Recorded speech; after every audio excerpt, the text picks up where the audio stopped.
Hey, folks, welcome to the Alliance Pro Wrestling Network podcast. I'm your host, Louis Carlin. We're heard right here on the Alliance Pro Wrestling Network. Thank you so much for joining me today. Real quick, on our YouTube channel right now, the Alliance Pro Wrestling Network YouTube channel, I conducted an interview with a very special guest, the All Japan Pro Wrestling World Junior Heavyweight Champion, Francesco Akira. It's on the YouTube channel right now. We had a great conversation. He defeated Koji Iwamoto last Saturday to win that belt. We spoke about that match, his upcoming match with Suji, and a lot more. So go ahead, check it out. The Alliance Pro Wrestling Network YouTube channel, my interview with the All Japan Pro Wrestling World Junior Heavyweight Champion, Francesco Akira, is up there now. Okay, let's get into a few things. Zelina Vega. Zelina Vega is back in the WWE. All right. Welcome back, Zelina Vega. She returns to the WWE. But who trends? Who trends on Twitter after she returns? Not Zelina Vega. Aleister Black. Aleister Black trends on Twitter, despite the fact that Zelina Vega is back in the WWE. People want Aleister Black back in the WWE, and you go on social media, and people were saying, "Oh, Zelina Vega is back. That's her. That's his wife." So I guess it's given that he'll be back. Nope. It's not a given. I saw that a lot. I saw that a lot on social media. People jumping to conclusions saying, "Oh, his wife's back," which means he's coming back. So of course he's such trending on Twitter. But let's think about this for a second before we all jump the gun and say Aleister Black is on his way back. Zelina Vega was in the Performance Center weeks ago when Aleister Black was still with the WWE. She probably signed a contract then. When I don't know if she signed the contract in the Performance Center, but it's a good bet that she signed the contract to make her return to the WWE when Aleister Black was still in the WWE. I mean, when I did my podcasts about Zelina Vega being in the Performance Center, I spoke about, well, maybe they're bringing Zelina Vega in to be a part of the new Aleister Black faction, because I know they were going to reintroduce Aleister Black. There were some vignettes that they were showing, but they ultimately released Aleister Black, and Zelina Vega had most likely already signed that contract, so she had no choice but to stay with the WWE. But a lot of people are jumping to conclusions and say, "Oh well, his wife's back, so he's got to be coming back." And no, he's not coming back.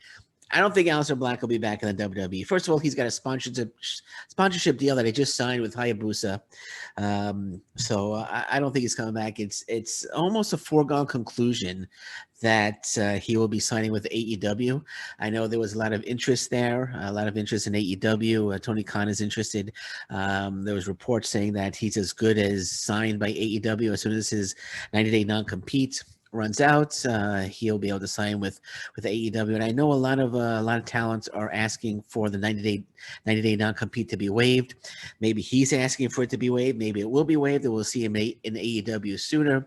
But I don't think Aleister Black is going back. Just because his wife's working there now doesn't mean that Aleister Black wants to work there. The WWE had their shot, and they released him. And I know there were a lot of executives that I was reading as release remorse, that they felt that they shouldn't have released Aleister Black. But the bottom line is they did release him. They did release Aleister Black. And if I was Aleister Black, I think Aleister Black wanted out. I'm just speculating there, but there's a good feeling that he wanted out. I mean, if he wanted back in, I don't think he would have signed a sponsorship deal with Hayabusa. And I think he wanted out, and I think it's a good bet that he's not going back. He's not going back, despite the fact that his wife works there. And again, I'm almost certain that Zelina Vega signed that contract when Aleister Black was still with the WWE, and then they wound up releasing Aleister Black, as I mentioned earlier. So I fully expect to see him in AEW. In AEW or New Japan Pro Wrestling, or it could be both. I mean, he could work on both. I mean, there's the partnership going on right now between the two.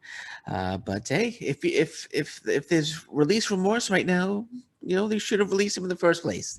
And basically, WWE,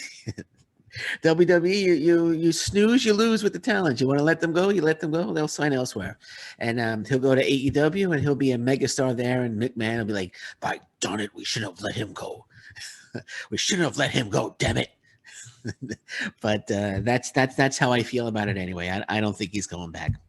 I don't think he's going back to. And Selena Vega is really she's kissing a little WWE ass, I guess you could say, man. She once she showed up on SmackDown. She quickly deleted the "It's time for us to unionize." I don't know the exact tweet, but she tweeted out that it's time for wrestlers to form a union or something to that effect. I don't know, remember word for word, but she was quick to jump on Twitter, look for that tweet, and deleted it almost immediately. So she was like, "Oh, maybe." I'm not with the WWE anymore. We should form a union. WWE, we'd like to have you come back, and be on SmackDown. We'll put you in the Money in the Bank match. We're going to be in front of the live crowd for the first time since WrestleMania.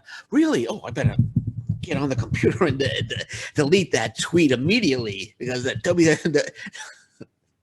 WWE wants me back, so I got to get rid of that tweet. And I don't want to cause any bad blood. I mean, I was acting tough when I was no longer with the WWE, but now that I'm back, hey, we shouldn't unionize. When you're released from the WWE, it's like, damn it, we should unionize, guys. We should get together. It's time for a wrestlers union, and the WWE brings her back. They sign it to a contract. It's like, we don't need a union. We don't need a union. I'm gonna quickly get on and delete that tweet. There we go. We don't need a union. So, I thought that was funny that she's released and she's like, we need a union, unionize, and then she comes back and I go, gosh, I better get that tweet off Twitter immediately. Hopefully it didn't attract too much attention.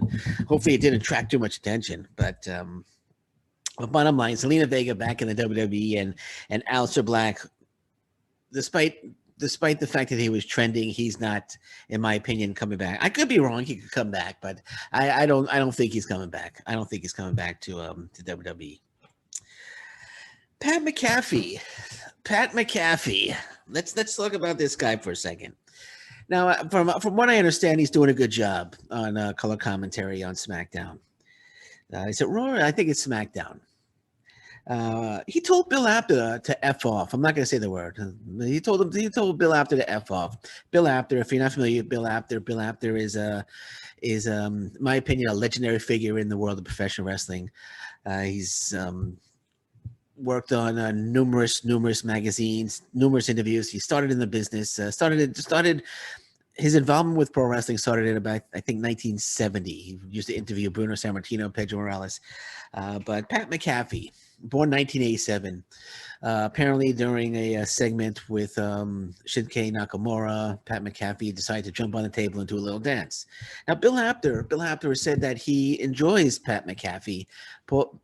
Pat McAfee is doing a good job on color commentary, but he didn't like the dancing. He said he didn't like the dancing on the desk. So Pat McAfee decides to tell this legendary figure, legendary in my opinion, Bill Apter, to F off. And Bill Apter was like, this little immature there. Let's pull it up. Let's pull up the article here. But he's like, if you're not happy with what I say, that's fine. But be a little respectful about it. You just, I mean, Bill, let's pull it up here. Bill Apter said, see if I can find it. He said, with all due respect, okay, I just okay. He said Bill Apter said he could have said, Bill, with all due respect, I didn't appreciate what you said, something like that, and that would have been fine. He said if I didn't appreciate what you said, but he decided to say F off, the total disrespect of Bill Apter. Now, I grew up reading Inside Wrestling, The Wrestler, Pro Wrestling Illustrated, Sports Review Wrestling, and Bill Apter, I believe he was associated with all those magazines, if not all of them, most of them. And he isn't, like I said, his involvement with professional wrestling began in 1970, and I think he really helped mold professional wrestling into what it is. I don't want to say what it is today, but he helped with the popularity of pro wrestling. He helped increase the popularity of pro wrestling with those magazines. And to me, I'm very thankful for Bill Apter. very, very thankful for Bill Apter for what he's done in my childhood. I read his magazines all the time, and he's he's got his own podcast now. I believe his own website. I think it's oneapter.com, if I'm not mistaken. But bottom line is, Pat McAfee, show a little respect. You were born in 1987. Bill Apter was in the business, working in the business since 1970. Show a little respect. Okay, show a little respect, Pat McAfee. I know you want to be the tough guy heel, but show a little respect, especially for guys like Bill Apter. And I'm gonna leave it. I'm gonna leave it at that. Impact Wrestling. Impact Wrestling viewership came out, and it's not good. It's not good for Impact Wrestling. Their viewership, their numbers came out, and it hit a record low for July 1st. Here's the number. Last week was 111,000 viewers. July 1st was 69,000 viewers. 69,000. Only 69,000 people tuned in to watch Impact Wrestling. And this was a show with Kenny Omega. This was a show with Kenny Omega, and only 69,000 people tuned in to watch Impact Wrestling. It's nuts. Whatever they're doing, it's not working. It's not working. You know, the whole Kenny, even they had New Japan Pro Wrestling, Satoshi Kojima was on as well. And still 69,000 viewers. So the AEW New Japan Pro Wrestling partnership is clearly not working. Clearly not working for Impact Wrestling, because their viewership is plummeting at a rapid rate right now. 69,000 viewers. Hopefully they'll get it up. Hopefully they'll get it up. You don't want to go. You don't want to go any lower. It's actually dropped to about. At one point, it was down to about. They said the report also notes that the least viewed quarter hour of the program was watched by only 59,000 viewers. Was the main event. So the least viewed quarter hour of the program was the main event that featured Kenny Omega and the Good Brothers taking on Moose, Chris Sabin, and Sami Callihan, their top stars, and Kenny Omega, the All Elite, the AEW champion, is the Impact champion as well. So the match that featured Kenny Omega, the guy that they just wanted to bring in, because Kenny Omega, one of the best in the world, so we got to bring in Kenny Omega, which again is great stuff there, but in my opinion, but I think people are growing tired of it right now. I think people are growing tired of it.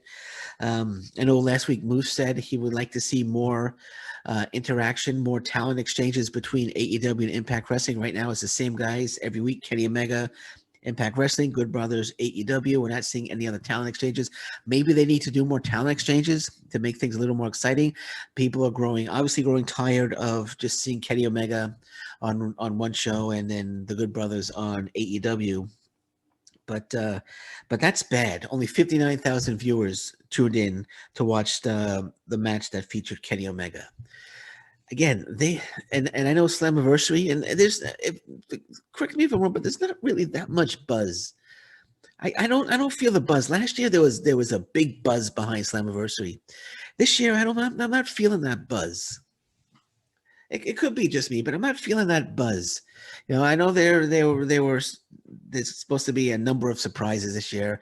They're teasing a number of surprises. Who knows who's going to show up? It's not going to be Kazuchika Okada is not showing up. I know I saw on Twitter people saying, "Oh, Kazuchika Okada is not on the Summer Struggle show." I'm sorry, Wrestle Grand Slam show or the Summer Struggle shows, which are in July, which means he's going to be on Slammiversary. But no, Kazuchika Okada was announced today and I'm going to talk about that shortly. He was announced today for those shows. So Kazuchika Okada is not showing up to Slammiversary. So let's just forget that. He's not showing up to Slammiversary.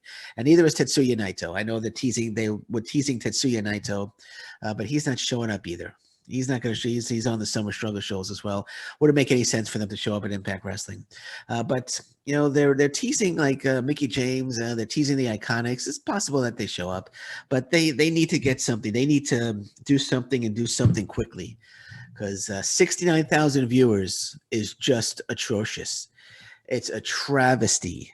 And Impact Wrestling, they need to. I mean, I don't know. Did Don Callis see the writing on the wall? Did he know this was going to happen? Is that why he resigned from being? Well, I don't know if he resigned. Maybe his contract was up, but he chose to work AEW full time as Kenny Omega's manager, as opposed to being executive vice president for Impact Wrestling. Did he know? Did he see the writing on the wall? I don't know. Again, speculation. But bottom line, Impact Wrestling needs to do something. They need to do something quickly, and they need to do something right now. Well, quickly is right now, but they need to do something ASAP, because 69,000 people, that's bad. That's really bad. So hopefully they could figure something out and start increasing those, because like, how many people are going to actually buy? I think the Sami Callihan Kenny Omega feud for Slammiversary is not really working. I don't think there's much interest in that. I think there would have been a lot more interest if it was Moose versus Kenny Omega. Yes, we had that against all odds. Moose lost, but if it was still Moose against Kenny Omega, I think if Moose somehow got into that main event, claiming the Young Bucks interfered, want to have maybe a steel cage match or something, I think that would have generated a little more interest in Sami Callihan against Kenny Omega. But they decided to go Callihan and Omega, and Moose against Chris Sabin, which was a little odd. It was a little strange. I think when Chris Sabin, I know they had a Moose put Sabin out of action, but I think most people forgot about that, and they weren't really clamoring for Chris Sabin to come back for revenge. So I think the buzz isn't there this year. Last year there was buzz, but this year there's not really that much buzz, in my opinion, for Slammiversary, and thus the viewership is way down, way down. Okay, Summer Struggle cards, New Japan Pro Wrestling. They have announced the full shows, which Kazuchika Okada is on, which I announced. So let's talk about the full. Let's run down the full show. So, New Japan Pro Wrestling Summer Struggle Night 1 will be July 10th. So we have Masa Wato and Kota Ibushi versus Yuya Omura and Yota Tsuji, which should be a very good match. Two young lions against Wato and Ibushi. We have Yo and Tomohiro Ishii, Chaos versus Dick Togo and Evil Bullet Club. They're Evil and Tomohiro Ishii. They have a feud going, so that should be a very, very good match there. Rocky Romero, Raisuke Taguchi, and Hiroshi Tanahashi versus El Phantasmo, Yujiro Takahashi, and Kenta. That should be a great one. Good to see Rocky Romero back in Japan. Sho and Kazuchika Okada taking on the United Empire. Sho and Kazuchika Okada are Chaos. United Empire being represented by Great O'Khan and Jeff Cobb. Then we have Los Ingobernables de Japan, Tetsuya Naito, Shingo Takagi, the IWGP Heavyweight Champions, Sanada and Bushi versus Suzuki-gun, Taichi, Zack Sabre Jr., Duki, and Yoshinobu Kanemaru. And the main event, the IWGP Junior Heavyweight Championship on the line, as the champion, El Desperado, takes on Taiji Ishimori. And then night 2, we have Sho and Yuya Omura versus Suzuki-gun, Yoshinobu Kanemaru, and El Desperado. Rocky Romero, Raisuke Taguchi, and Tomohiro Ishii versus El Phantasmo, Tajiri Ishimori, and Evil. Yota Tsuji, Hiroshi Tanahashi taking on Yujiro Takahashi and Kenta. Chaos, Yo and Kazuchika Okada versus the Great O'Khan and Jeff Cobb. Master Wato and Kota Ibushi. This is going to be a great one. Master Wato, Kota Ibushi against Shingo Takagi, the IWGP World Heavyweight Championship, and Bushi. As we know, Wrestle Grand Slam, Takagi will be defending that title, the IWGP Heavyweight Championship, against Ibushi. So that's going to be a great one right there. IWGP Tag Team Championship. This is the main event. Zack Sabre Jr. and Taichi, the champions, defend against Tetsuya Naito and Sanada. So we got two great cards of professional wrestling, New Japan Pro Wrestling, Summer Struggle, Night 1 and Night 2, July 10th and July 11th. Can't wait for those. They're going to be absolutely fantastic. And don't forget, on July 22nd, All Japan Pro Wrestling, it's going to be the All Japan Pro Wrestling World Junior Heavyweight Champion, Francesco Francesco Akira defending against Suji, and also the All Japan Pro Wrestling Triple Crown champion Jake Lee will defend the title against Shotaro Ashina or Soji Ishikawa. I'm getting the names mixed up. I'm sorry. I'm rushing along, but Jake Lee will be defending his title as well on July 22nd. And All Japan Pro Wrestling, it's going to be the Summer Action Series. So New Japan Pro Wrestling has a Summer Struggle Series, a Summer Struggle shows, and All Japan Pro Wrestling have the Summer Action Series. So lots of great pro wrestling coming out from Japan in July. Looking forward to it. Okay, that's it for me. Thank you very much for listening to me today. My name is Lewis Carlin. This is the Alliance Pro Wrestling Network podcast. And until next time, thank you very much. Take care. Bye-bye. Stay safe, everyone. So long. Bye-bye.